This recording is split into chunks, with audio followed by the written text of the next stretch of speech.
Hello, my beautiful Zen friends. I'm Micah, your Zen realtor here in the sunny state of Arizona, and welcome to an episode of Let's Investigate. This week we are attempting to understand the pros and cons of residential aluminum wiring and attempt to answer the question, is my new home a death trap?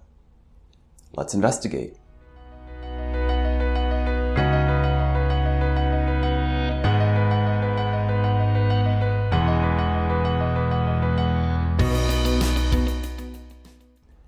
Welcome again. As a realtor, I get to see a lot of problems that come up during a buyer's inspection. And the one thing that seems to strike the most fear in the hearts of buyers is aluminum wiring. Is it safe?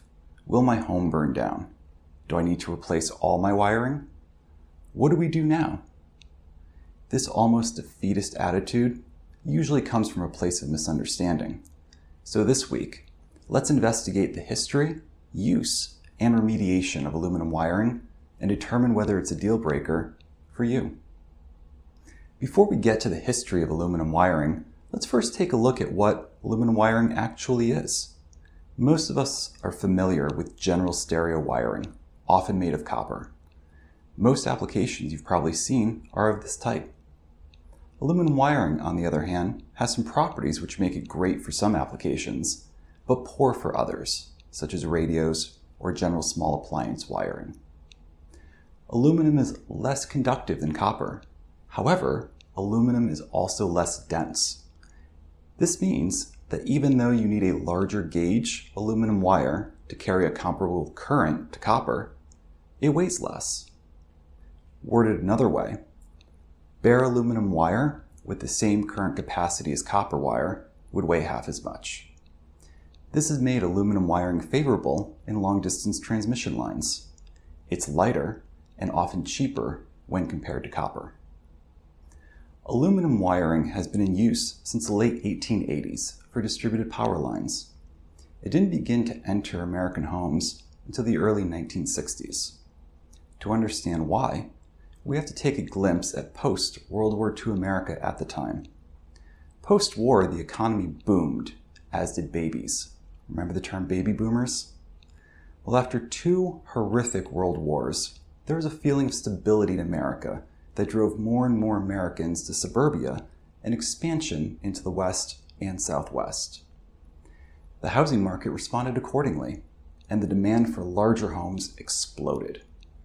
At this time, aluminum wiring was simply cheaper than copper, for reasons that go back to Korean War stockpiling and domestic price fixing, which created a shortage of copper at the time.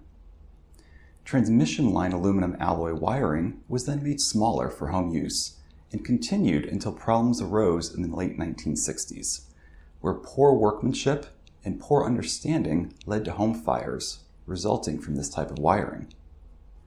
A better aluminum alloy was patented by the Aluminum Company of America, Alcoa, in 1972. And is still the standard for residential aluminum wiring applications today. It's been estimated that around 2 million US homes have had some form of this original aluminum wiring installed. So we have learned thus far that aluminum wiring is cheaper, lighter, and with new alloys mechanically similar to copper. So, where did it all go wrong? There are generally 3 agreed problems with aluminum wiring that can lead to fire. The first that was identified was poor workmanship. While poor workmanship is a nuisance to many of us who own a home, when it comes to aluminum wiring, it can be deadly. Poor workmanship often came in the form of not applying a corrosion inhibitor to the wiring, not properly wrapping the wiring around termination screws, using termination screws of a different material than the wire, and inadequate torque on the termination screws. Too little, and you'd have a gap capable of producing sparks. Too much, and you damage the softer aluminum wire. Homes with the original version of aluminum wiring that were built correctly and to the code at the time rarely have had a problem. When they do, it's usually due to the next concern of aluminum wiring, thermal expansion. Thermal expansion, briefly, is the tendency of a material to change its shape area, and volume in response to a temperature change. Thermal expansion is normal, and when a wire heats up, it'll expand and then contract again when it's cooler. This is referred to as thermal cycling and is a regular phenomenon in electrical systems. If we take a moment to compare copper wiring to aluminum, we know that the thermal expansion for aluminum is 35% greater than that of copper. That is a lot of expansion. Due to this expansion, aluminum wires often have a habit of expanding and contracting so much at their termination points that they work themselves loose, creating gaps for sparks and oxidation. The last main challenge of aluminum wiring is how it oxidizes differently than copper. Both metals will oxidize when exposed to oxygen. Copper will turn a greenish hue due to surface oxidation, while aluminum will turn a milky white.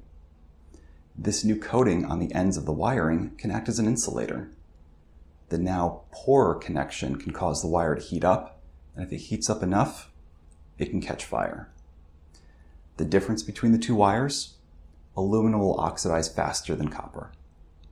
With everything we've talked about until now, you might be thinking, why even bother with aluminum? There are so many potential causes for fire. And you're not wrong. However, there are accepted remediation steps that can make your home safer, and these remediation steps address exactly the known problems of aluminum wiring: thermal expansion and oxidation. The first and most expensive option is to completely rewire your home. The last quote I received to completely remove aluminum wiring and replace it with its copper counterpart ran about $15,000 to $25,000 for an 1,800 square foot home. While this completely removes the potential dangers of aluminum wiring, this might not be in your budget. Therefore, let's take a look at two common types of remediation that are less expensive and make your home more safe. The less expensive route is called pigtailing. It simply pigtails or connects a short section of copper wiring to the aluminum wiring already there. The copper wire is then connected to the electrical panel. Remember from earlier when we spoke about thermal expansion? This reduces the likelihood of that happening. The U.S. Consumer Product Safety Commission currently recognizes two types of pigtailing safe for aluminum wiring: copalum and alumicon connectors. Copalum connectors use a special tool to squeeze or cold weld aluminum wires to a copper one. This weld is considered permanent and reduces thermal expansion by use of a specially made collar. The copper wire is then installed to the electrical panel. This technique requires special tools and an electrician that specializes in this type of aluminum wire remediation. Alumicon connectors work in the same fashion, but are cheaper to install. Here we feed the aluminum and copper wires into a small box and connect them via torsion screws. The only special equipment required is a torque screwdriver, which most electricians already possess. This is also considered a permanent fix. Both of these options require space to install, so depending on the size of your electrical box, an electrician may need to install a larger box to accommodate all the new connectors. Last, we have antioxidant paste.